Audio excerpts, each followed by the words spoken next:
Hola. Buenas tardes a todos. Muchas gracias por haber venido y compartir con nosotros esta actividad. Muchísimas gracias a Ángel, un gran amigo de esta casa, un gran amigo de nuestra universidad, un gran amigo de nuestra maestría. Estamos siempre acompañándonos desde que estábamos protestando. Gracias a Graciela también, que es una compañera que siempre está acompañándonos en la fuerza. Y bueno, y acá para compartir con Ángel, agradecemos también a Catalina Dosilio, a la secretaria académica de la Universidad de Buenos Aires, que está acá con nosotros, está Marilina Littman, la subsecretaria académica, Daniel Ricci, el secretario general de ADUA. Entonces, nada, quiero que ellos compartan unas palabras con nosotros, así después arrancamos la actividad con Ángel, ¿sí? Gracias, Marcelo, buenas tardes a todos y a todos. Bueno, gracias a todos por estar acá presente un viernes a esta hora. Nosotros siempre decimos la capacidad, la voluntad que tienen siempre todos los docentes universitarios en formarse, de ser cada día mejores docentes. Agradecer a Ángel, a su señora Graciela, que ya nos ha acompañado varias veces en varias conferencias. Bueno, a la secretaria académica de la UBA, Catalina Sigla, Marina Littman, al rector de la Universidad de Avellaneda, a la secretaria académica y la secretaria general de la Universidad de Avellaneda. Perdone si no me olvido de alguien que haya llegado. Y bueno, la verdad que para nosotros, muy brevemente presentar a Ángel, después vamos a pedir a Katy que diga unas palabras. Yo lo que quiero recalcar es, más allá de su trayectoria académica, que creo que no hace falta que la nombre, todos la conocemos, los libros, artículos que el profesor Ángel Barriga ha escrito, su compromiso con la educación. Y dentro de esto nosotros, cada vez que lo tenemos a la Argentina, la vocación de él, de no solo que venir acá a dar una conferencia en Buenos Aires, sino también que va a ir a la Universidad de José C. Paz, a la Universidad de Loma de Zamora, a la Universidad de Formosa. Siempre tratamos de que vayan a alguna universidad también del interior de nuestro país, ¿no? Y romper un poco con este centralismo que las cosas no solo pasan en Buenos Aires. Y la verdad que esto también es importante, tener un docente, un pedagogo que tenga ese fuerte compromiso con la educación. Y la verdad que nosotros vemos eso que pasa también en nuestro país, donde hoy el que era hasta hace poco ministro de Educación de nuestro país, tenemos que escuchar cosas como qué bueno que dice que uno de los grandes logros del gobierno es que todos los chicos haya un chico, todos los días haya un chico más preso, que todos los días se pueda hacer 1 metro más de asfalto, con lo cual en un año son 365 metros de asfalto, o que reivindique la campaña al desierto, que fue uno de los genocidios más grandes de nuestro país, o que haya dicho también que como ministro de Educación él se consideraba como un gerente de recursos humanos, ¿no? Son cosas que realmente nos agreden a los docentes, agreden a la educación pública, así que me parece que en esto hay que resaltar los docentes, como el caso de Ángel, que tiene un fuerte compromiso con la educación. Y en esto también queremos darle un poco una sorpresa, ¿verdad? Cosa que Ángel todavía no lo sabe. Desde hace un tiempo con Marilina y con Catalina, la secretaria académica de la UBA, veníamos hablando en el reconocimiento que tenemos que darle a Ángel por todas las veces que ha venido a nuestro país, y en especial en este caso en la Universidad de Buenos Aires. Y bueno, desde ADUA empezamos a promover para que Ángel tuviera el doctorado honoris causa de la Universidad de Buenos Aires, y a través de las gestiones, bueno, seguido obviamente con Marilina, con Katy, la Facultad de Farmacia y Bioquímica aprobó ese doctorado honoris causa, porque el mecanismo para llegar a tenerlo es que una facultad lo tiene que presentar. El viernes de la semana que viene va a dar el doctor una conferencia en la Facultad de Farmacia y Bioquímica. Eso ha entrado al Consejo Superior, la comisión del Consejo Superior el miércoles lo acaba de aprobar, así que el próximo miércoles en el Consejo Superior, aclarar que se aprobó por unanimidad, tanto en la facultad como en la comisión del Consejo Superior, así que esperamos, todavía no lo podemos anunciar, que el miércoles próximo, al igual que lo hizo la Universidad de Loma de Zamora hace poquito, apruebe el doctorado honoris causa para el profesor.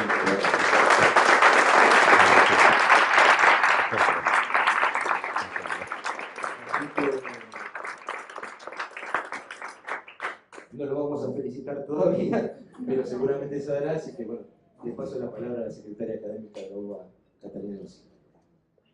Bueno, gracias por invitarme. Es siempre una alegría contarlo en nuestra casa. Es parte de nuestra casa, no es la primera vez que viene.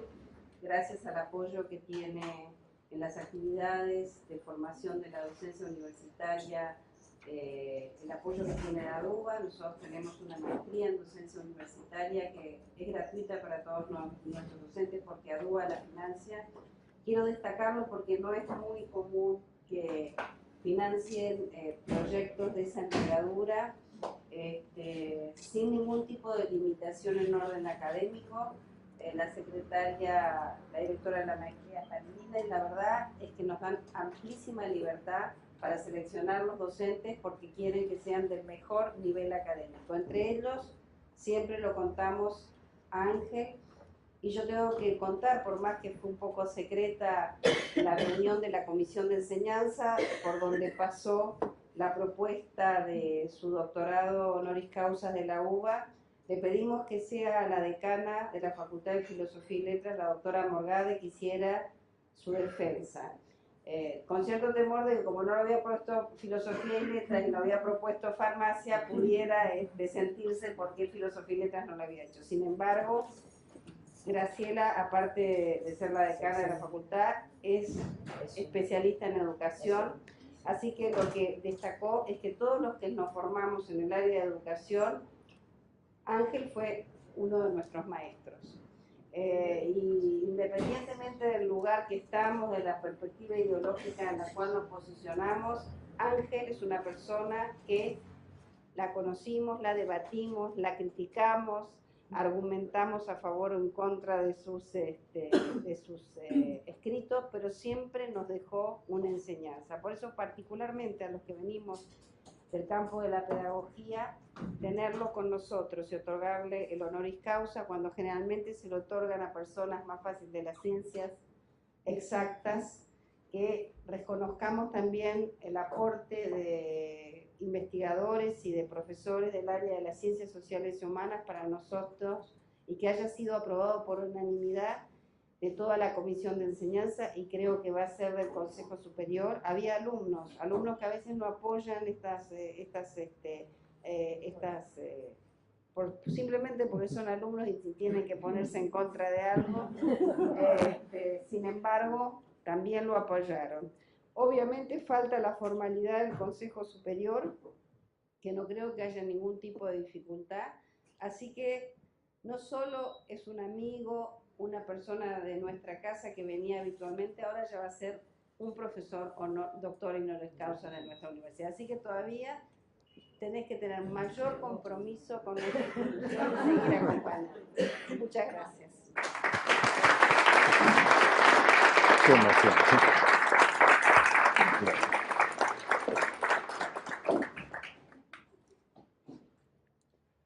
¿Ya? Qué emoción. Solo puedo decir, qué emoción. Muchas gracias. Ya no sé cómo voy a empezar la conferencia. Bueno, realmente me da mucho gusto poder estar otra vez aquí con ustedes. Obviamente la noticia me da muchísimo gusto. No tengo más que decir gracias. Y obviamente el compromiso. Ahora sí que intentaré hacer honor al compromiso. Es lo que puedo decir. Desde hace unos años estoy trabajando el tema de tecnologías. No soy tecnólogo, soy didacta. Trabajo didáctica, evaluación y currículo son los temas en los que me he acercado, pero lo que yo veo es que finalmente, por una parte, las tecnologías ahí están, y las tecnologías son parte de la vida de los estudiantes. Y por otra parte, la escuela en sentido genérico, la educación en sentido genérico, obviamente la universidad, no puede cerrar la puerta y decir, a mí no me importa.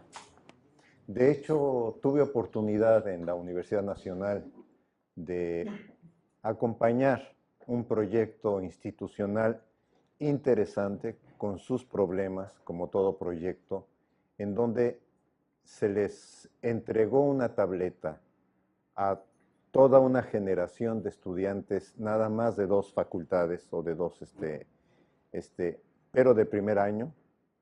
Y la tarea que me encomendaron fue ver cómo la usaban profesores y qué es lo que decían los estudiantes de un curso escolar en donde la tecnología había sido un instrumento de apoyo.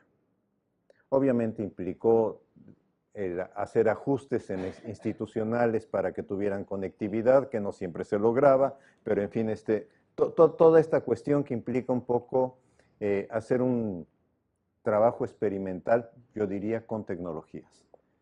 De ahí empezó un poco a acentuarme más en la idea de cómo usar o por qué usar o cuál es el reto que nos están creando las tecnologías cuando las queremos incorporar desde un punto de vista didáctico. Yo sí quisiera enfatizar en esta dimensión. O sea, son instrumentos. Este video es un instrumento, el pizarrón era un instrumento, el libro es un instrumento, o sea, son instrumentos. No son varitas mágicas que resuelvan el problema del aprendizaje.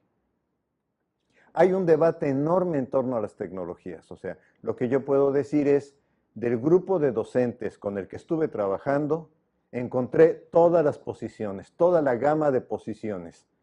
Desde los más enamorados con las tecnologías, que consideran que ahí está la alternativa para la educación del futuro, los que dicen, sí estoy dispuesto a usarlas, pero déme oportunidad de ir encontrando la forma de usarlas, de ir construyendo la forma de usarlas. Y los que la rechazaban, o sea, los que llegaban al salón de clase y decían, guarden sus cosas, no quiero ver ninguna sobre el escritorio, porque aquí vamos a trabajar como se ha trabajado siempre.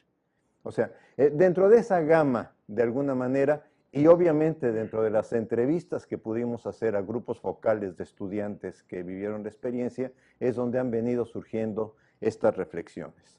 Yo diría que son reflexiones que tienen como meta preguntarnos, como apoyo didáctico, ¿qué reto nos están creando? Esa yo diría que es la pregunta central que está en este trabajo.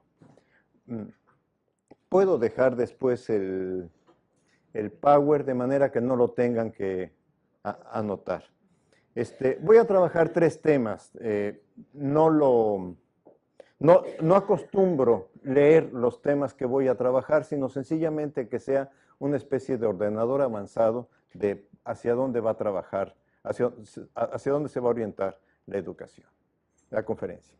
En primer lugar, reconozcamos, no es la única alternativa, no es el único momento de educación. La humanidad ha tenido múltiples momentos, cada etapa social ha tenido sus condiciones de educación. Retomo esta frase de Durkheim cuando él dice, en la Edad Media la universidad no podía trabajar con el libre examen de ideas.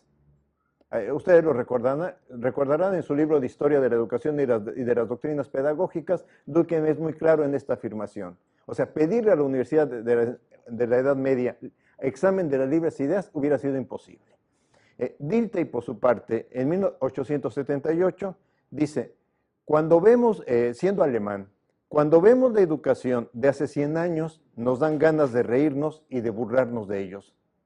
No nos damos cuenta que dentro de 100 años se reirán de nosotros. O sea, estoy tomando estas 2 frases porque de autores, porque a mí me parece importante decir, la práctica pedagógica, la acción pedagógica, solo se puede entender en el contexto de la época en donde se está dando. Y si no consideramos que es esta época la que determina nuestra forma de trabajar y la forma de trabajar de nuestros alumnos, no podemos relacionarnos con ellos. Ciertamente que hoy hay un problema muy serio y es, tenemos nuestra imagen estudiantil y consideramos que el estudiante universitario debe responder a la imagen estudiantil de nosotros mismos, de lo que hicimos, de lo que nos hubiera gustado que nos hicieran, etc. Y no nos damos cuenta que hay un cambio generacional. y que este cambio generacional probablemente sea mucho más drástico que los cambios generacionales que previamente se iban dando. No es que no existieran cambios generacionales, también nosotros nos rebelábamos contra nuestros padres, también nosotros criticábamos lo que hacían los adultos, etc. Pero en este cambio generacional, el tema, la forma de ser del joven es, yo diría, a veces mucho más radical, a veces con más libertades, a veces atreviéndose a hacer o decir cosas que quizás nosotros no nos atrevíamos en su momento a plantearnos. Entonces, hay cambios en la educación que han sido gestados por la tecnología. En la universidad medieval había 3 formas de enseñanza: la gran conferencia, la discusión y la lectura comentada. No, seguramente no es la primera vez que me lo escuchan. ¿Por qué lectura comentada? Porque había un manuscrito que de alguna manera, si yo quería que se conociera entre quienes estaban en el curso escolar, un curso informal, pero finalmente un curso escolar, la única forma era leerlo en voz alta. Cuando aparece la imprenta, aparece la clase frontal. O sea, el origen de la didáctica y el surgimiento de la imprenta están asociados. No digo están vinculados en los años, porque son casi 150 años entre un hecho y el otro. Pero aparece la clase simultánea o clase frontal, que es la que tenemos, o sea, que es la que en este momento nos permite trabajar, donde cada alumno tiene un libro. La idea de Comenio es el mismo libro para todos. Algunos maestros todavía seguimos buscando que sea el mismo libro, o sea, van a leer tal autor el capítulo 3, e incluso a veces les decimos, y estas son las preguntas que queremos que en ese capítulo indaguen, ¿sí? Por lo que de alguna manera pienso que podríamos afirmar que en ese modelo didáctico lo que importaba era un pensamiento convergente, que todos llegaran a descubrir lo mismo, o a retener lo mismo, o a encontrar lo mismo. Las tecnologías de la información, yo pienso que son un ámbito natural hoy para los que se llaman nativos digitales, también generación Z. La verdad es que les han puesto 20,000 nombres. No importaría. Lo que yo observo es que cuando conmigo llega un aparato, X tipo de aparato, y tengo que empezarlo a manejar, busco si viene asociado un instructivo y trato del instructivo derivar algunas cosas sobre cómo usarlo. Y que cuando un aparato le llega a un niño de 8 años y obviamente de un joven de 15 años, de 18, de 20 años, lo que agarra es que lo empieza a manipular. Y a veces hay jóvenes que me han contestado cuando les digo, oye, sería bueno que leyeras el instructivo. ¿De veras quiere que lo lea? O sea, ¿de veras quiere que invierta tiempo en eso cuando yo tengo una estrategia para resolver lo que usted no está? Entonces, yo creo que estos que llamamos nativos digitales, pongámosles el nombre que queramos, tienen una relación personal con la tecnología muy distinta a la que tenemos nosotros. Demandan hacer frente a escuchar, demandan resolver frente a copiar o transcribir. O sea, muchos maestros se quejaban, y yo no me había dado cuenta del fenómeno, pero ya me estoy dando cuenta con mis alumnos. Muchos maestros se quejaban, ya no copian. Sacan el celular, fotografían la imagen del pizarrón y ya tienen el texto, ¿sí? Incluso hace 15 días un estudiante, yo le decía, es importante que leas este capítulo, y le enseñé el libro. Me dice, ¿me deja fotocopiarlo? ¿Me deja fotografiarlo? O sea, sacó su celular y empezó a fotografiar hoja tras hoja. O sea, ya no es ir a la biblioteca, ya, sí me explico, hay una serie de cambios en estos jóvenes. Hay otra relación con el conocimiento, con el mundo y con el aprendizaje. Y un problema que encuentro es, una tecnología es permanentemente obsoleta. Antier yo veía en CNN que estaban anunciando que en Estados Unidos ya están trabajando sobre la red digital 5, quién sabe qué es, 5G, algo así. Estamos en la 4G. A mí me impresionó cuando decían, va a ser 40 veces más rápida que la 4G. O sea, cosas que ya no tenemos cabeza para decir, ¿y eso qué significa? ¿Y eso qué implicaciones va a tener?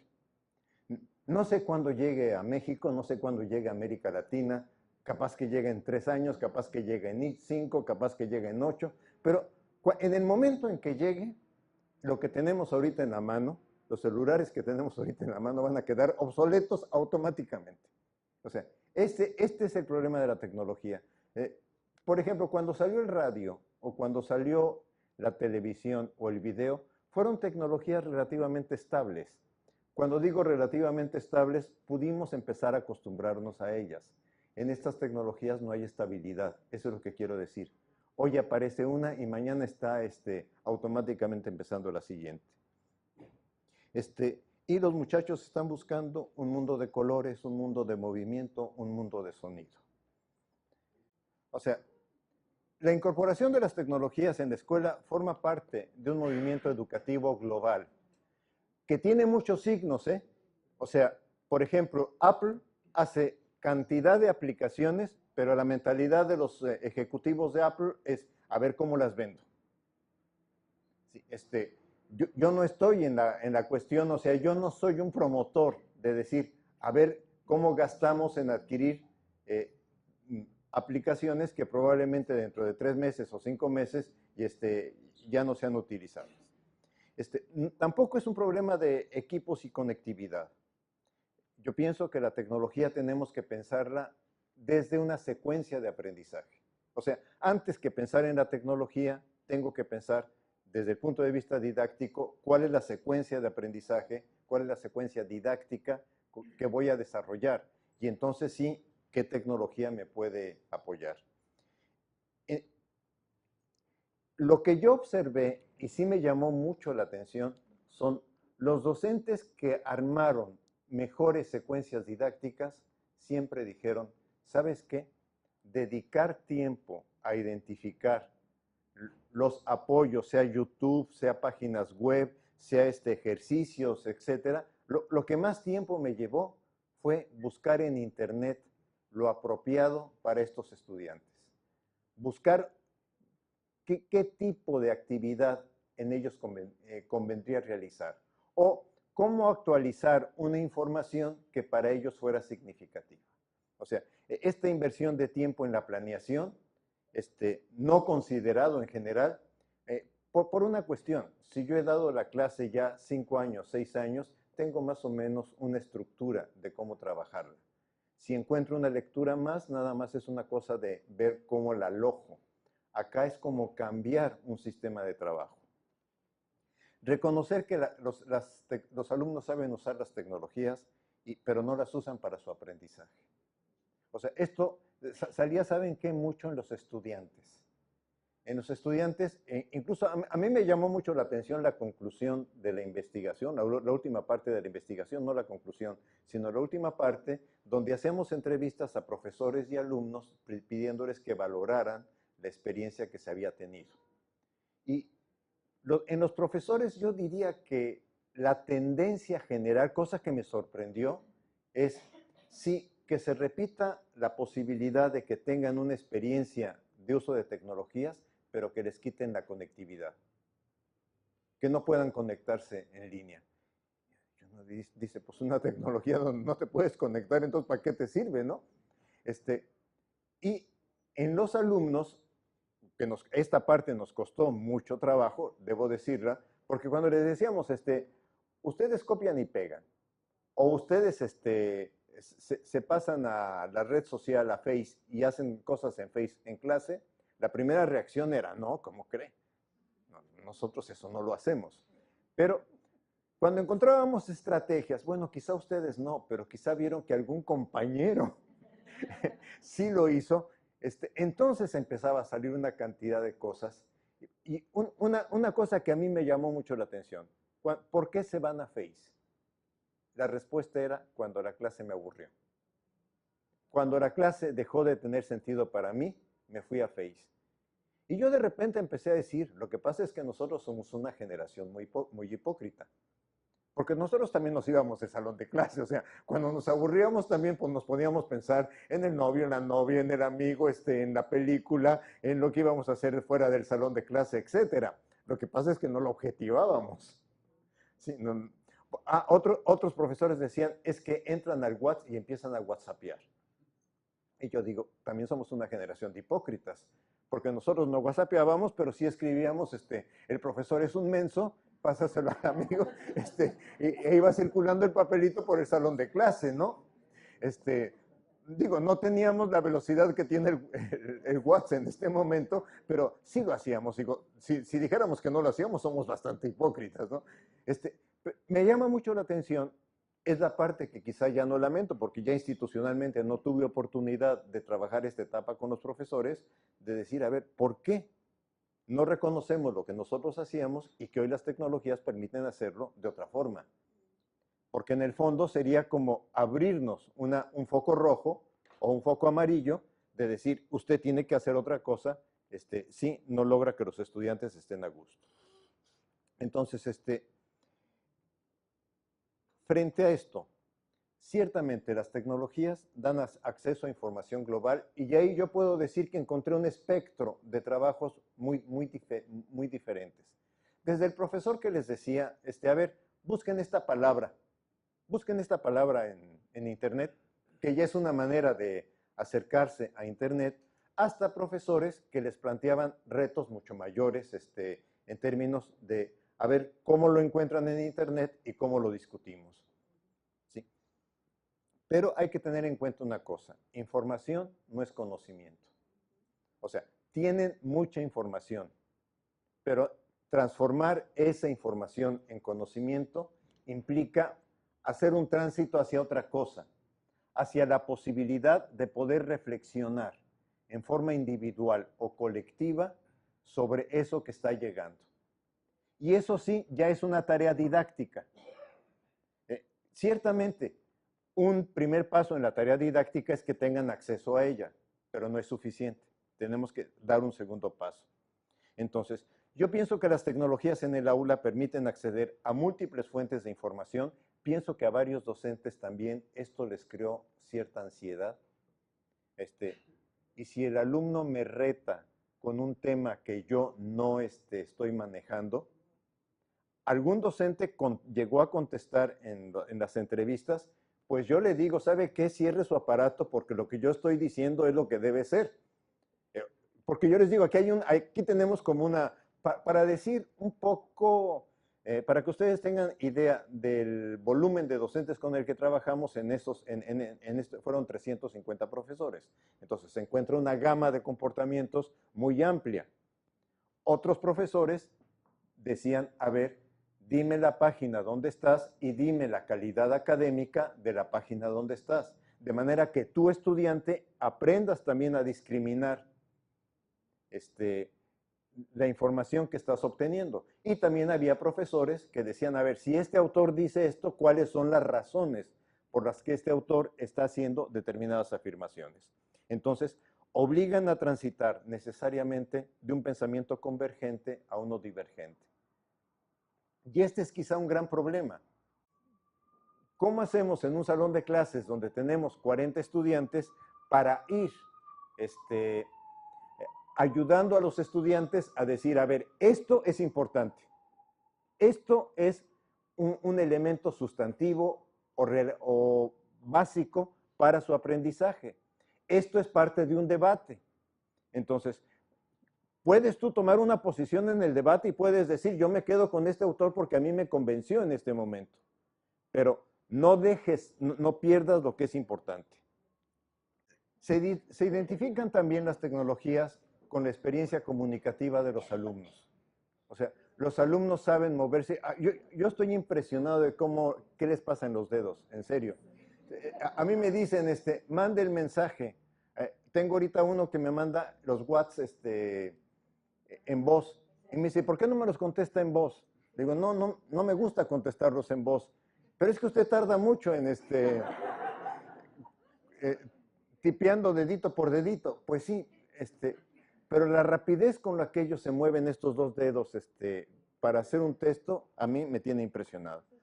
Pero algo que sí es importante es, demandan que encontremos y que construyamos un sentido didáctico. O sea, yo pienso que el gran problema de las tecnologías ahorita para el aula es encontrar un sentido didáctico. Han creado un nuevo lenguaje también, que yo pienso que es un nuevo lenguaje que también es didáctico y que nos está creando retos didácticos. Docencia distribuida, aprendizaje colaborativo, o sea, docencia distribuida en términos de que también cada alumno puede aportar un elemento al trabajo del aprendizaje. Aprendizaje colaborativo, entornos virtuales o ambientes de aprendizaje. Ambientes de aprendizaje se utiliza de muchas formas. Se puede utilizar como el ambiente físico, pero yo también me gusta pensarlo como el ambiente didáctico. Modelo sincrónico diacrónico o aprender en el aula y fuera del aula, cuando sabemos que se aprende fuera del aula y dentro del aula, o sea, esto no es una novedad, el lenguaje puede ser el que sea novedad. Nativo, inmigrante digital, pedagogía de la coasociación, aunque ya Freire nos había hablado sin utilizar coasociación de no más un educador educando, ustedes recordarán, entonces que el concepto es de distinta manera, pero es más o menos enunciado, el e-learning o aprendizaje o autoaprendizaje del estudiante, el tema de redes sociales. Sí encontré maestros que decían, yo no lo hago, o sea, yo prefiero utilizar otro sistema, pero sí encontré maestros que decían, hago una red social con el grupo y ahí nos vamos comunicando la tarea y ahí nos vamos comunicando el tipo de lectura o lo que vamos a hacer. Ahí les informo si voy a llegar tarde a la clase por algún inconveniente que tuve, de suerte que los alumnos estén enterados de lo que está haciendo. Y lo que llaman modelo híbrido, esto sería catalogado como un modelo híbrido digamos, por el uso, podríamos decir, blando de la tecnología. ¿Por qué y para qué? Primero, porque la escuela no puede permanecer apartada del mundo. Segundo, porque yo creo que hay un cambio cultural y generacional en el entorno escolar. O sea, esto se le ha criticado mucho a nuestro sistema educativo. Hay un cambio de la cultura social, pero este cambio de la cultura social no se refleja en la cultura escolar. Como que la escuela trata de seguirse viendo como era antes. Un mal chiste que de repente dicen es, si un médico que murió en el siglo XIX lo colocan hoy en un hospital, no sabría qué hacer.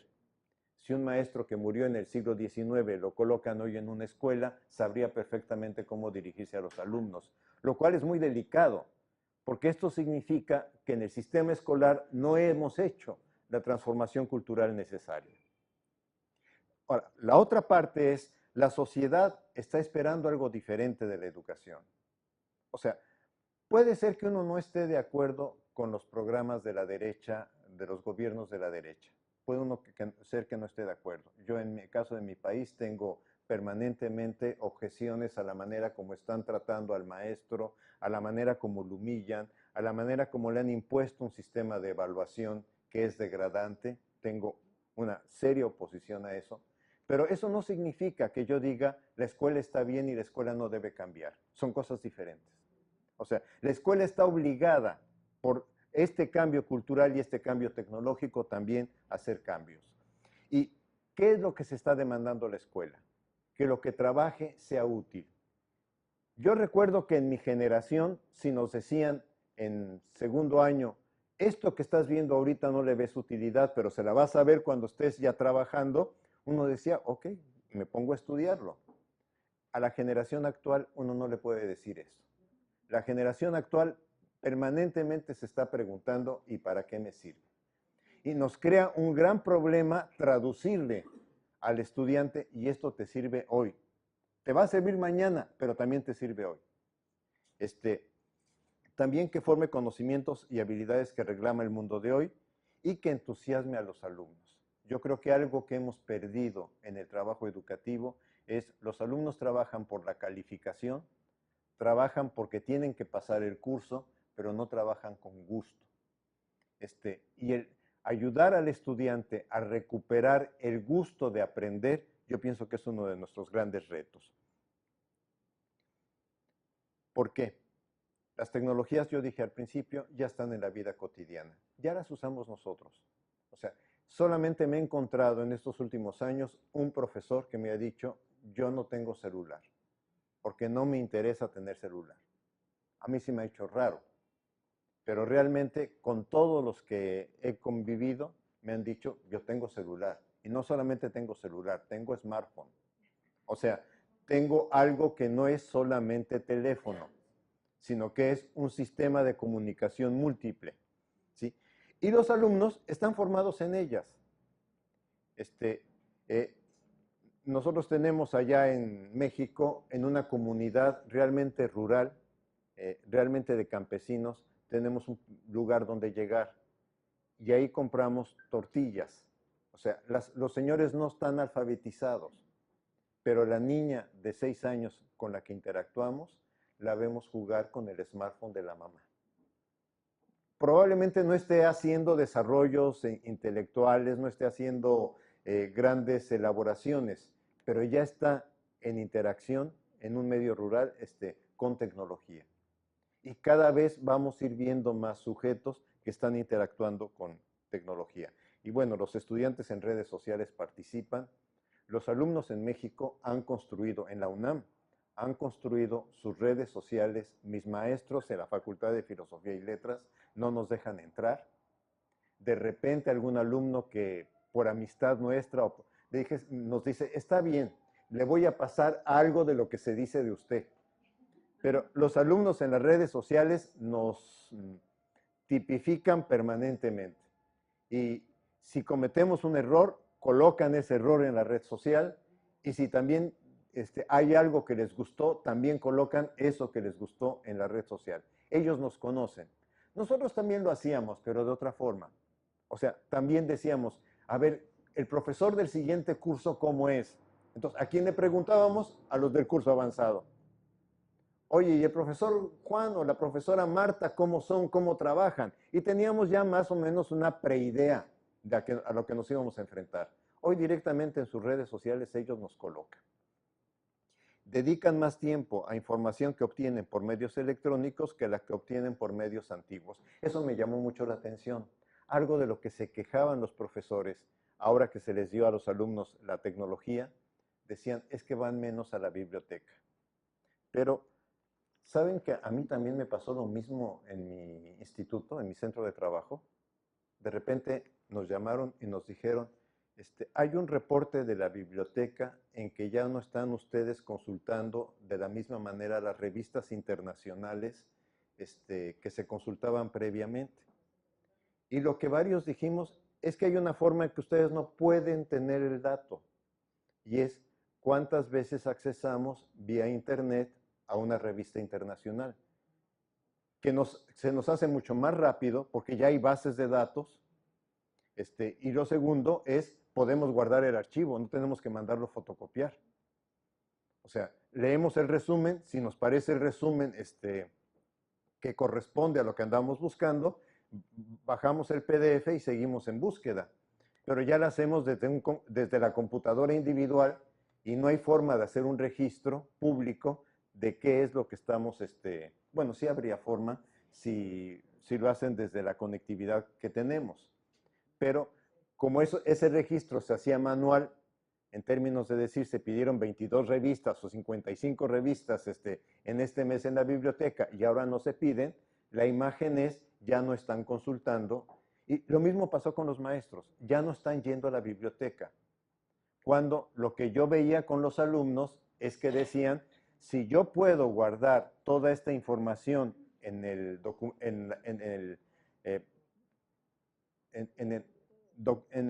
aparato electrónico del que dispongo, ¿para qué la fotocopio? Mejor guardo el PDF, lo tengo acá y cuando necesite acudo directamente a él. Yo creo que esto también implica, no alcanzamos a llegar a esa parte, otra forma de organización del pensamiento de los alumnos, por lo menos eso yo sí lo promuevo con mis estudiantes, hagan su biblioteca de curso. Y en la biblioteca de curso vayan abriendo subtemas, los subtemas que ustedes consideren, de suerte que ustedes vayan teniendo el material que necesitan para poder regresar a él cuando lo requieran. Más o menos yo creo que todos vamos actuando así con la tecnología. Crea un reto para el docente. En vez de preguntar qué dice un autor, pedir que los alumnos con un movie hagan un video de 3 a 5 minutos. O sea, y yo vi cómo los estudiantes, cuando el profesor les decía, ahora hagan una película de 3 a 5 minutos respecto de lo que dice este autor, cómo los estudiantes se entusiasmaban en hacer esa tarea. Pero implicaba mucho tiempo. Implicaba más tiempo en el salón de clase y fuera del salón de clase, pero sobre todo el profesor me decía, ahora cuando tienen que presentar en público, aunque son 3 o 5 minutos, como son 20 o 25 grupos, esos son los minutos que se lleva a la clase para después poder analizar este material. O sea, siempre aquí nos enfrentamos a un tema que yo creo que es importante, contenido contra trabajo con tecnología. O sea, yo llegué a la conclusión que el trabajo con tecnología implica reducir el contenido, cosa que es muy complicado en los sistemas escolares.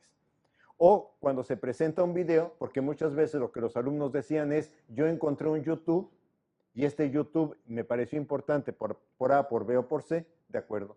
Ahora entonces, hazme un pequeño relato, sea en Prezi, sea en un Power, sea en un texto, en donde me digas ese video porque es importante o cuáles son las ideas centrales de ese video. Ante un texto o un autor, que busquen los orígenes, páginas a las que se refiere o algún dato biográfico. Utilizar alguna de las aplicaciones. Vi en muchos docentes, sí vi en docentes, quizás no sean muchos, pero sí vi en docentes que decían, yo ya encontré esta aplicación, es gratuita, les pedí que la bajaran y les pedí que con esta aplicación empezaran a hacer cosas.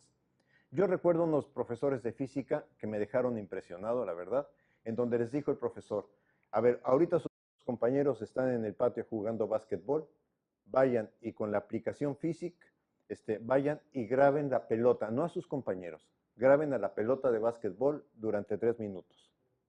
Y mientras él armó un deslizamiento de canica para movimiento continuo y discontinuo. Ahora graben el movimiento de esta canica. Y ahora hacen grupos y empiezan a explicar movimiento continuo y movimiento discontinuo y convierten esto en una gráfica utilizando la aplicación que utilizaron. Obviamente los estudiantes se entusiasman porque lo ven más concreto, no ven el principio como lo dice el texto. Pero esto, como yo decía al principio, todos los profesores siempre me dijeron, esto me lleva más tiempo. O sea, en vez de dedicar una sesión al tema, tengo que dedicar por lo menos 3 sesiones por tema y entonces tengo la otra presión. ¿Y cuándo cumplo con el programa? O sea, siempre fue esa la... ¿Por qué? Porque tenemos nuevos rasgos de los alumnos como sujetos. Tenemos alumnos multitarea, o sea, alumnos que de repente están haciendo otra cosa, pero que también están en la clase. Alumnos acostumbrados a estar sobreestimulados. Yo no estoy diciendo que sea lo mejor, pero ellos están acostumbrados a una sobreestimulación permanente, con atención dispersa, que nacieron en esta era, que saben estar conectados y están conectados.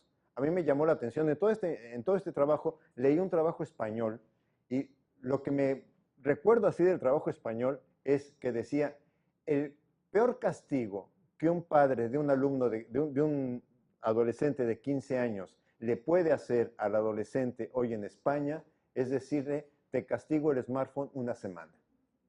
Te quedas sin smartphone una semana. A los de 13 también. Sí, ¿por qué? Porque eso es, te dejo desconectado. Te desconecto permanentemente. ¿Sí? Y viven con intensidad los cambios tecnológicos. O sea, a mí me gusta tener alumnos jóvenes siempre cerca de mí, porque de veras, cuando se me atora la tecnología, como ahorita, pero cuando se me atora la tecnología, que se atora muchas veces, los llama uno y con una naturalidad dice, ay profesor, pero si es así nada más, haga esto, no tiene gran ciencia. O sea, realmente están en los cambios tecnológicos. ¿Cuál es el cambio esperado? La literatura plantea que es necesario transitar a propuestas educativas centradas en el aprendizaje. Esto, lo que dice la literatura es, hay que abandonar la clase frontal, hay que abandonar la función de transmitir, sea a través de la voz del maestro, a través de lecturas que pide que se realicen o de materiales educativos que construye o utiliza. Pero entonces, ¿qué es centrado en el aprendizaje? Yo pienso que centrado en el aprendizaje hoy significa pensar en qué actividad tiene que hacer el alumno y no en qué tarea tengo que realizar. Y esto, fíjense cómo sí cambia nuestra manera de planeación. Yo recuerdo mucho, Merieux dice, ¿por qué los profesores aprendemos mucho cuando planeamos una clase? Porque convertimos la planeación en una tarea nuestra, en un reto nuestro. Y entonces estamos buscando, organizando, leyendo, etc. Pero no logramos que para el alumno esto se convierta en su proyecto de trabajo. Y mientras para el alumno no sea un proyecto de trabajo, son acciones que tiene que hacer porque otro se las pidió. Entonces, centrado en el aprendizaje implicaría ayudar al alumno a hacer actividades en función de un proyecto que tiene él que construir, que no sea solamente el obtener el pase de año o el pase del curso, sino que sea el aprender qué. O sea, ¿qué es lo que tú puedes aprender en este curso? Insisto, la tecnología son instrumentos, evolucionan muy rápido. Yo tomé y hice esto porque esto se lo pido mucho a mis estudiantes. O sea, no es malo tomar de internet nada. De hecho, si está en internet yo lo puedo tomar, ¿sí? Pero lo que es importante si lo tomo es reconocer que lo tomé. O sea, por eso lo hice. Porque también nosotros tenemos que mostrarle a los alumnos que podemos tomar de internet. A mí me gustó este esquemita porque trae desde la imprenta, si bien es discutible, no creo que sea si bien es discutible, trae desde la imprenta hasta ya prácticamente de 1950 para acá, porque si ustedes ven las primeras láminas son muy antiguas, las primeras imágenes, pero si ven 1947, 69, si ven para, digamos, de donde está la E hacia acá o donde está la computadora, vamos viendo un cambio tecnológico permanente. Por eso digo que son inestables las tecnologías. O sea, si ya alguno de mis colegas decía, yo me voy a esperar a comprar la computadora hasta que salga ya el modelo más reciente para tener el modelo más reciente. Pues el problema es que cuando lo compras dejó de ser el más reciente. Sí, o sea, ya es un modelo en uso cuando están ya tratando de mejorar tecnológicamente los siguientes modelos. Entonces, yo recuerdo los primeros celulares que vi, yo no tuve de esos que parecían tabique, sí, un ladrillo en una cosa enorme, y lo que es hoy un smartphone que realmente es una máquina de información permanente y que nos crea mucho problema. Yo recuerdo que estaba yo trabajando un curso a docentes en México, a docentes de primaria, y de repente veo un docente que llevaba ya casi 20 minutos con su smartphone. Yo dije, bueno, si manda un WhatsApp, pues está bien, ¿no? Yo también lo mandaría. O está en Face viendo algo que le llamó la atención, yo también lo haría. Pero ya 20 minutos como que me molestó un poquitito, ¿no? Entonces, así como quien no quiere la cosa, me fui acercando despacito a él, tranquilo, y ya cuando estuve cerca de él, le digo, maestro, ¿qué estás haciendo? Y me dice, estoy con el texto que usted está trabajando, profesor. Me hace ver el smartphone, y estaba con el documento que yo había anunciado, que lo había encontrado en internet y lo había bajado. Uno tiene, de veras, yo me quedé con la idea, uno tiene siempre la imagen de que los tiene que vigilar y que si no están exactamente en la tarea que uno dice, es porque se están distrayendo. Lo mismo nos pasó en la investigación, ¿eh? En la investigación, recuerdo una profesora que le pasó más o menos lo mismo, donde ella decía, agradezco no haberle llamado la atención, porque ya estaba a punto de llamarle la atención, pero por algo me acerqué al estudiante y cuando veo su tableta, veo que estaba haciendo exactamente las tareas que estábamos pidiendo, pero obviamente en la forma como él se estaba apropiando de esa información. Entonces, ciertamente que nos va a crear un gran problema. Ahora, yo digo, tampoco sabíamos nosotros como maestros o como alumnos qué estaba escribiendo el alumno en su cuaderno. Yo llegué a tener compañeros que así tenían el libro de la clase y adentro tenían una revista, ¿no? Y claro, desde lejos parece ser que están en la clase, pero no están en la clase. Entonces, yo creo que esos miedos de que el alumno entre o salga de la clase, tendríamos que reconocer por qué pasa porque el alumno no logró construir como proyecto esto que está sucediendo en la clase, porque le está aburriendo. Y yo creo que hay que reconocer otra cuestión. No tenemos suficiente experiencia. O sea, realmente esto nos está abriendo a nosotros el reto de decir, empieza a experimentar. Y como toda cosa que experimentas, a veces vas a acertarle y a veces vas a decir, por esta vía no me lleva a donde debo de trabajar con los estudiantes. ¿Cuál es el cambio esperado? Hay planteamientos de usos diversos de la TIC, por ejemplo, yo en el proyecto me oponía mucho, pero éramos varios grupos en el proyecto y unos decían, pues hay que elaborar contenidos porque si los alumnos les toca un mal maestro, que por lo menos lleguen a su casa y encuentren la información adecuada. Bueno, hay esa idea de hacer contenidos, le llaman objetos de aprendizaje. Hay una idea en que los docentes nos convirtamos en programadores de temas. Yo digo, tampoco es la tarea central. Yo pienso que entonces tendríamos que pensar en otra lógica, incorporar las tecnologías a una secuencia didáctica. Y entonces, esto implica, sí, construir la secuencia didáctica centrada en el aprendizaje, integrando actividades individuales y sociales de los alumnos, pensando en un proyecto o en un problema. Quizá esto es lo más difícil, que nuestra generación, no importa que hubiéramos pasado por el tema de objetivos, por el tema de constructivismo, y en el caso de México ahora por el tema de competencias y aprendizajes clave, no importa cuál sea el modelo educativo en el que el modelo curricular en el que te estén haciendo trabajar, nosotros lo que aprendimos fue a planear por temas. Y aunque yo coloque lo que sea la propuesta constructivista o el objetivo o el fin, etcétera, lo que yo pienso es cuál es el tema. Y ahora, el gran tránsito que tenemos que hacer es preguntar, ¿y esto en qué problema real se le traduce al estudiante? ¿Cómo se lo puedo vincular con algo real?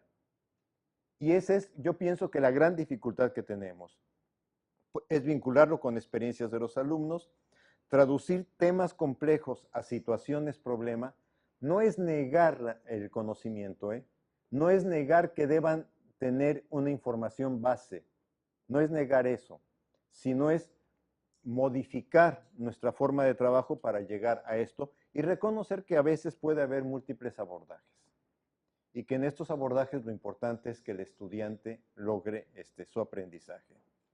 ¿Qué se espera del docente? Yo creo que aquí sí tenemos que afirmar, esperamos un cambio radical en su papel profesional, de enseñar a construir situaciones de aprendizaje, de seleccionar y ordenar el contenido, a vincular los contenidos con situaciones problemas o con problemas reales, a intentar organizar toda la actividad del alumno, a ser guía y orientador. O sea, yo creo que aquí sí, de hecho estoy empezando a escribir un capítulo que le estoy titulando Refundar la profesión docente. Yo pienso que lo que nos está tocando a nuestra generación es hacer una refundación de la profesión docente, modificando su estructura. No estoy quitando el papel del saber. Si ustedes ven el papel del docente como quien sabe, quien domina el conocimiento, no lo estoy quitando. Lo que estoy diciendo es, no basta con este saber para que yo pueda realizar las siguientes acciones. ¿Qué se espera? Que permita que los alumnos construyan un proyecto de aprendizaje, que vincule los temas con áreas de interés de los alumnos, problemas, casos o proyecto, que pueda crear enigmas, interrogantes que reclamen aprendizaje. O sea, si logramos hacer que el alumno, en vez de decir tengo que aprender esto, lo convierta en ¿y esto cómo me afecta o cómo se resuelve o por qué se dan estas situaciones en física, en química, en matemáticas, en historia, etcétera? Si logramos que se convierta en la pregunta del estudiante, logramos que él camine hacia un aprendizaje significativo por su parte. Que entendamos que son nativos digitales y que incorpore tecnologías. Yo no digo que todo lo hagamos con tecnología porque es imposible, pero sí ir incorporando la tecnología en nuestro trabajo didáctico. Que asumamos lo que significa un nuevo lenguaje, o sea, qué significa crear ambientes o entornos de aprendizaje, qué significa una docencia distribuida. Aquí sí se llama más clara la referencia a Freire. ¿Qué significa redes asincrónicas de aprendizaje, aprendizaje colaborativo, pedagogía o mejor didáctica de la coasociación, e-learning? ¿Y qué permanece? Porque no todo es cambio, sino qué permanece en el trabajo docente. El docente como profesional del aprendizaje y de la formación. Y entonces, así como yo a un médico, cuando no está respondiendo a lo que yo espero en el área de salud, digo, mejor no voy a seguir con él, voy a buscar otra interpretación y otro tratamiento. Así, yo también cuando un alumno no aprende, el tema no es decir, usted tiene una calificación baja. El tema es preguntarme como docente, ¿qué estrategia puedo darme con este estudiante para que este estudiante geste un proceso de aprendizaje mientras yo sea su profesor? O sea, yo pienso que yo tengo la responsabilidad del aprendizaje de mis alumnos y por eso hablo de profesional del aprendizaje y de la formación. El saber docente como fundador de la relación pedagógica, esto no lo quito. Los alumnos tienen que reconocernos como que somos los que de ese tema sabemos. Usted es el docente de historia, pero tiene que reconocernos que realmente somos personas que dominamos la historia. No enciclopedias de historia, esa es otra cosa, pero somos personas que podemos trabajar un pensamiento histórico y que en ese pensamiento histórico tenemos elementos básicos que al estudiante pueda decir, sí, qué bien que esta persona sabe de esto, porque de esto yo le pudiera aprender.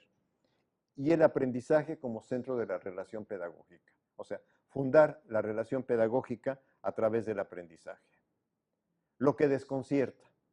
Por primera vez, el estudiante tiene una habilidad más desarrollada que el docente. O sea, desconcierta. O sea, nosotros aplicamos entrevistas al principio de la experiencia, en medio de la experiencia y al final de la experiencia. Algo que los docentes tenían mucho miedo al principio. ¿Y qué pasa si cuando yo estoy manejando la tecnología no lo hago bien? Pues no pasa nada. No pasa nada. Pasará lo que ahorita me pasó de decir quién me puede ayudar. ¿Sí? Lo cual yo creo que también instaura de otra manera un docente que tiene ciertos saberes, pero que no tiene todos los saberes. Y que esto también es importante. Lo de los estudiantes que son nativos digitales y la mayoría de nosotros somos migrantes digitales. Y tenemos relaciones muy distintas con la tecnología. No hará mes y medio que tuve también con otro docente ya fuera de esa situación, donde dijo, yo nunca le pido a los estudiantes que manejen tecnología. Y yo le dije, bueno, yo respeto su punto de vista, porque no puedo decirle usted tiene obligación. Pero a mí lo que me preocupa, porque era de un programa de formación de profesores, a mí lo que me preocupa es que la política educativa sí les está exigiendo a los profesores que están empezando a trabajar que dominen tecnologías. Y les está dando programas de tecnologías. Entonces, yo puedo decir, no, que no usen en mi clase tecnología, pero este estudiante y en esta facultad tienen que aprender a usar la tecnología porque si no van a salir fuera de lo que el sector educativo les está demandando. El volumen de información disponible es inmenso y hoy lo que tenemos que enseñar a los estudiantes es a discriminar. O sea, algo que yo pienso que sí logramos o que sí se logró en el proyecto, cuando les preguntábamos a los estudiantes cómo eliges la información que bajas a tu aparato, sí se percibía con claridad que los estudiantes ya habían encontrado diferencias entre Wikipedia y otro tipo de fuentes de información. Y entonces, el estudiante tiene que empezar a saber qué diferencia hay entre una y otra. Aunque también encontramos una cosa que nos pareció muy importante. Muchas veces nos decía el estudiante, mira, me acerco a Wikipedia porque sé que ahí hay una información base. Y de esa información base empiezo a hacer mis preguntas y a sacar ligas para pasar a otra información. A veces nos llegaron a decir, cosa que sí nos preocupó, le entendí más cuando Wikipedia me lo explicó que cuando el profesor me lo explicó. O sea, cosa que también es preocupante. Pero aquí el tema es, ¿se logra o no se logra que el estudiante pueda discriminar? Esta información es confiable, esta información no es confiable. Y la falta de experiencia que tenemos en el uso de las tecnologías. Yo pienso que la tecnología nos permite articular diversos recursos, textos, imágenes, simuladores, actores sociales. Algo que vi que funcionó mucho en esta experiencia es que también les pedían, vayan y entrevisten a otros maestros, vayan y entrevisten a alumnos, vayan y entrevisten a trabajadores de tal cosa. O sea, los alumnos, todas esas cosas que impliquen actuar, les son muy atractivas. ¿Qué es la parte difícil? Ahora, ya que lo hicieron, construyamos una reflexión colectiva sobre eso que lograron tener. Y eso implica un trabajo colaborativo con y entre los estudiantes, porque yo pienso que el profesor no puede estar fuera de esa tarea. Entonces, las TIC en situación didáctica nos obligan a transitar en el salón de clases de un pensamiento frontal, de una clase frontal y un pensamiento convergente a un pensamiento divergente donde cada alumno trabaja el contenido desde lo que considera significativo. Lo voy a saltar y entonces yo diría, llevamos más de 100 años luchando contra el enciclopedismo, contra el saber escolar, o sea, aprender para la escuela, pero fuera de la escuela yo ya no puedo entender o decir algo. Los estudios de buenas prácticas, ¿saben qué me preocupan? Los estudios de buenas prácticas siguen reforzando la idea del profesor expositor. Los alumnos les sigue pareciendo importante el profesor expositor, porque es el profesor también que les exige menos esfuerzo. Yo nada más tengo que llegar, anotar y retener.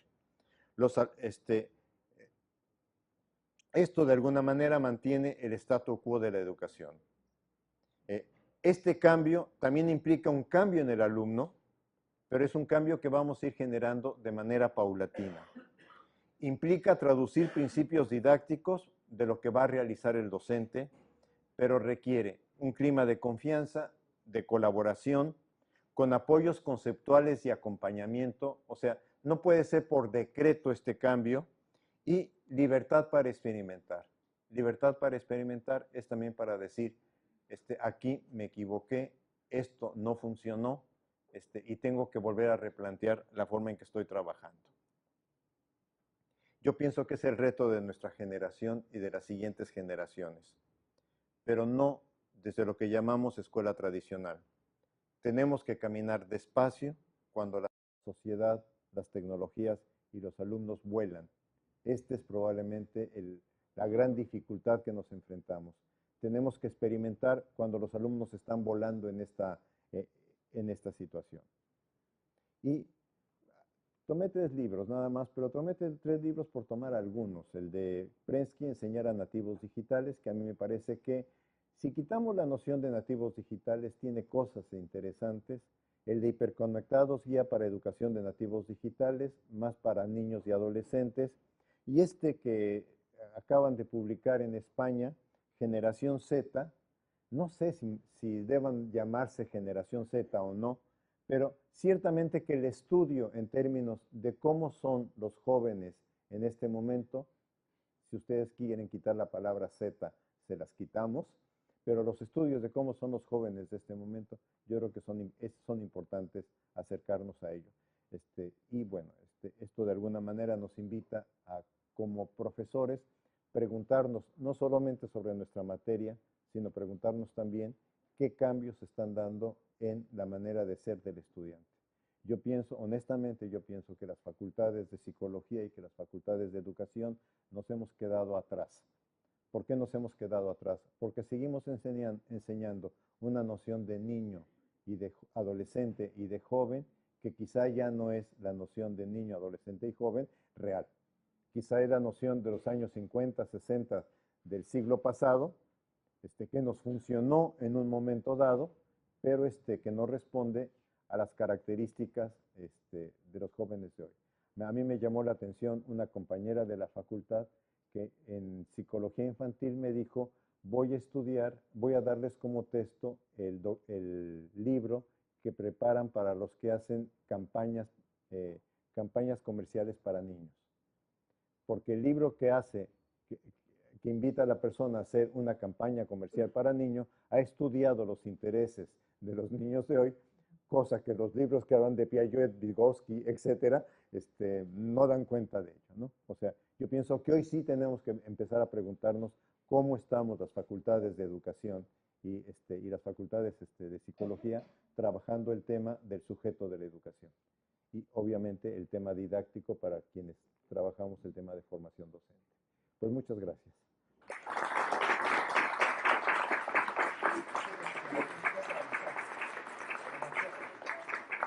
¿Hacemos una ronda de 4 preguntas? Sí, sí.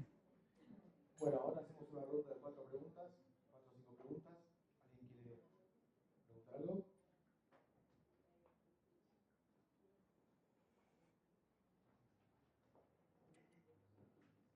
¿Nadie?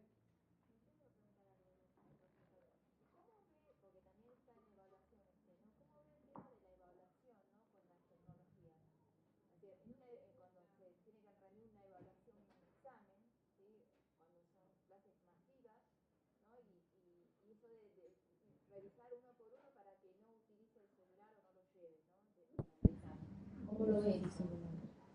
Mira, te voy a responder con una pregunta que me dio una maestra. Te voy a responder con... Si quieres, mira. Pero si tú sí llegas acá. No, digo, a nivel universitario, creo que todos los docentes tenemos ese problema, ¿no? Cuando son clases de cursos numerosos, ¿vale? 100 chicos que tienen que dar un examen, entonces uno revisa, le dice que no dejen sus mochilas acá, no pueden llevar el celular, y nos ha pasado que un alumno, no sé cómo, se llevó el celular, y veíamos como una situación sospechosa y estaba mirándose el celular, ¿no? Entonces yo digo, ¿qué perspectiva o qué pensamiento hay ahora, ¿no? Con esta cultura del tema de la evaluación, con el uso de eso de cómo revisar, permitir o no el tema del celular? ¿Cómo se maneja, ¿no? ¿Qué experiencia tiene? Mira, primero, en evaluación del aprendizaje estamos trabajando modelos de múltiples evidencias. Entonces, el examen sería una de las evidencias que hay, pero no sería la única evidencia. Segundo, el examen también puede ser un instrumento de aprendizaje y no solo de calificación. Entonces, dependiendo del docente, dependiendo de cómo se está trabajando con los alumnos, hemos encontrado docentes que cuando los alumnos obtienen una calificación baja, en vez de decirles salieron mal, les dicen, les voy a regresar el examen porque estos no son ustedes. Y ustedes se pueden mostrar que pueden resolver esto de otra manera. Van a volver a estudiar y vamos a volver a presentar el examen.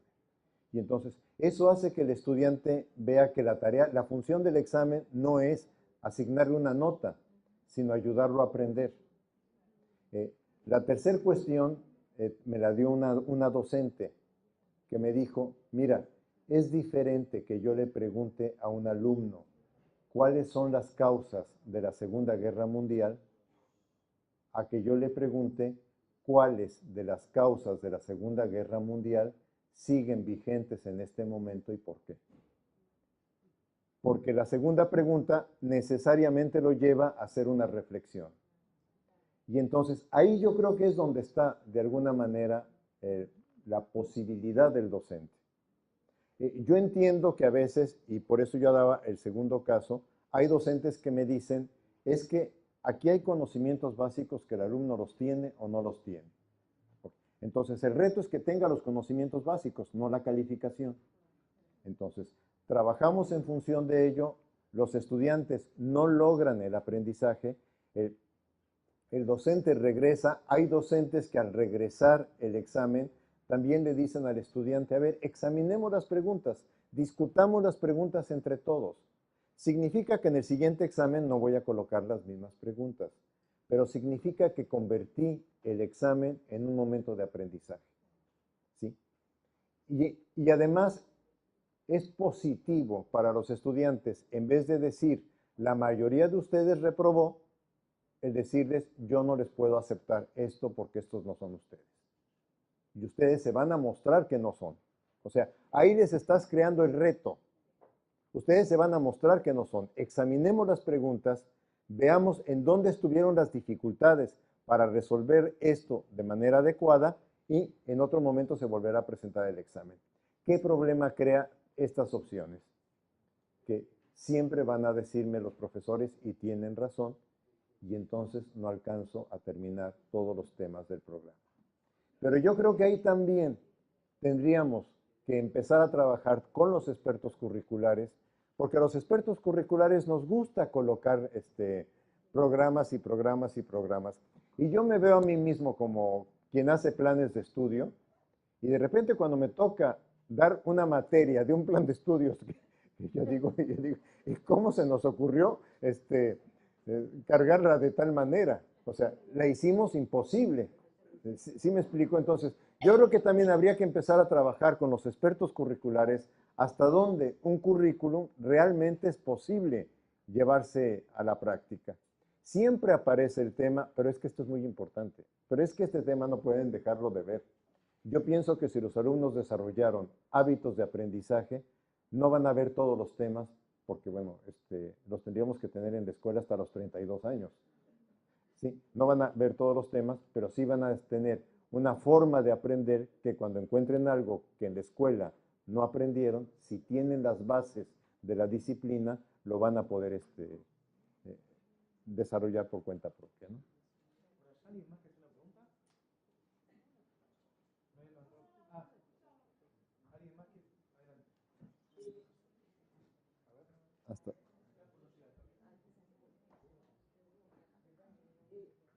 Yo armé cuatrimestre pasado una tutoría online para, yo estoy en la FADU, una materia que no es troncal, es instalaciones, y muchos alumnos tienen dificultades porque tienen que hacer una serie de relaciones y les cuesta mucho.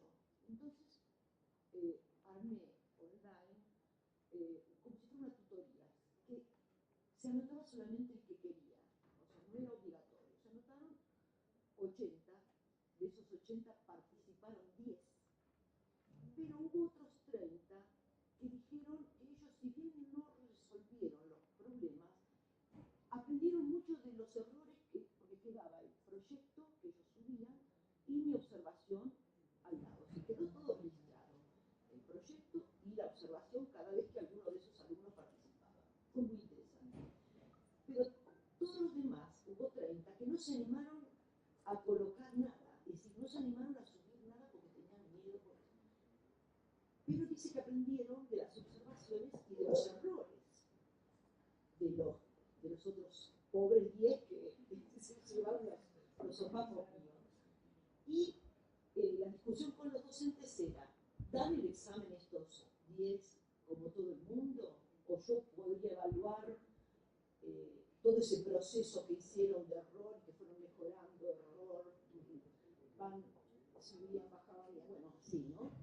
Hasta que mejor dije, no, voy a hacer que den el examen como todo el mundo. Y realmente una sola no aprobó, o sea que igual les sirvió a esos pobres días. La pregunta era si uno tiene que hacerlos, dejar el examen como a todo el mundo, que fue lo que nosotros hicimos, porque había resistencia de los docentes,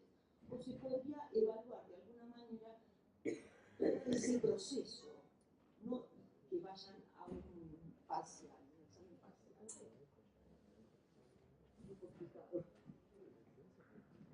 No, no muy complicado. O sea, yo casi te diría, ¿y tú qué piensas? Bueno, yo les hubiera evaluado yo, O sea, el proceso. y yo también. ¿Sí? ¿Sí me explico? Ahora, Lo que pasa es que hay una resistencia terrible sí, hay decisiones que no dependen solo de uno. Entonces, cuando no depende solo de uno, uno tiene que asumir la decisión institucional. Pero es importante, y ¿sabes qué más? Yo diría, pero más allá de cómo hayan sido evaluados, lo importante es cómo se dio el proceso de aprender. De los que participaron y de los que se enriquecieron con los que participaron. O sea, y yo creo que esto implica, esto que yo decía un poco en la conferencia, tenemos que experimentar. Y al ir experimentando vamos a ir encontrando caminos. O sea, ¿por qué nos es fácil trabajar con libro, con tema, etcétera, con tareas, etcétera? Porque de eso llevamos haciéndolo más de 100 años. Claro, o sea, esto nos es relativamente fácil. Acá el tema es que las tecnologías nos están abriendo otra opción de pensarlo. Y entonces hay que atrevernos. Yo te diría, ¿te daba tristeza cuando un profesor le decía a los alumnos, guarden sus computadoras, no las quiero ver? Recuerdo un estudiante que le dijo, mire profesor, sí la guardo, pero vea que tengo aquí en la pantalla lo que usted está trabajando. Sí la voy a guardar, pero vea que tengo en la pantalla lo que usted está trabajando. O sea, el alumno también retando al docente, cosa que nosotros no hubiéramos hecho, diciendo, sí, sí la voy a guardar, pero vea que no estaba en otra cosa. ¿Sí? Pero uno no puede decir, oye, tú como docente tienes que hacer así, y si no eres así, no eres docente. No.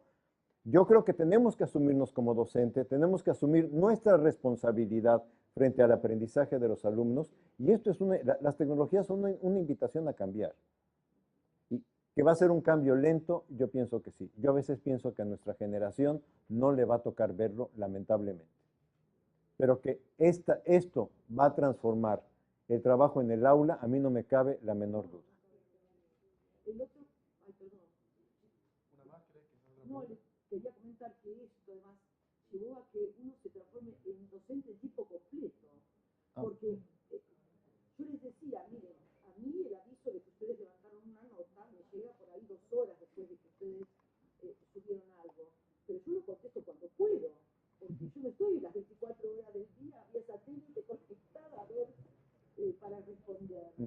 Entonces eso hace que un domingo, un sábado, un feriado no esté, ellos están pendientes de uno también. Sí, pero mira, también el docente ordinario, digamos, el docente que no lo está usando, también usamos sábados y domingos para hacer cosas, ¿no? Por una cosa. Y se me fue la otra idea. ¿Alguna otra pregunta? ¿Alguien quiere preguntar algo más? Bueno, a ver, la última pregunta. Sí, usted habla de las tecnologías como refuerzo en un aula presencial, ¿no? ¿Qué opinión tiene sobre los conocimientos, la amplitud de conocimientos curricularmente que el alumno puede adquirir en el caso de comparar modalidad presencial con una modalidad, llámese distancia, virtual? Donde solamente se usarían las tecnologías y no está, digamos, el apoyo físico presente. Mira, es lo que nos pedía la rectoría. La rectoría, cuando nos pidió que participáramos en el proyecto, lo que le pedía a mi grupo de investigación es, dinos quién aprendió más. ¿El alumno que estuvo en la sesión de tecnología o los alumnos de los otros grupos que no estuvieron? Y le dijimos, no hay forma. No hay forma por un curso escolar de poder determinar con claridad esto. Yo pienso que este es un tema que vamos a tener que ir trabajando paulatinamente. ¿Qué es lo que yo le critico a México? Y son los programas de México, no otro programa. ¿Qué le critico a los programas de México que les llaman a distancia? Que lo único que hacen es que lo que tienen en papel lo suben a la red y dicen, ya tengo mi programa virtual. Y yo lo que digo es, a ver, si voy a tener un programa virtual, utiliza todo el potencial que la tecnología virtual tiene, ¿sí? O sea, no lo cierres. Y hay un mito, si yo puedo atender 40 alumnos presenciales, puedo atender 200 virtuales. No es cierto. Es exactamente al contrario. Precisamente por lo que decías. O sea, el alumno virtual, el alumno presencial, a ver cuántas preguntas hay y se acaba. Pero si les doy mi correo y les digo escríbanme, pues tengo la opción de 60 personas que me estén escribiendo. Y me van a escribir a la hora que pueden. ¿Sí? Y entonces se me va haciendo una lista interminable de preguntas, de comentarios, etcétera, que la tecnología promueve. O sea, en este sentido también yo pienso que la tecnología también va a requerir de otras formas de ser docente, ¿no? O de hacer la docencia. Es lo que podría contestar ahorita. Bueno, me parece que le damos las gracias al profesor y Gracias. Muchas gracias.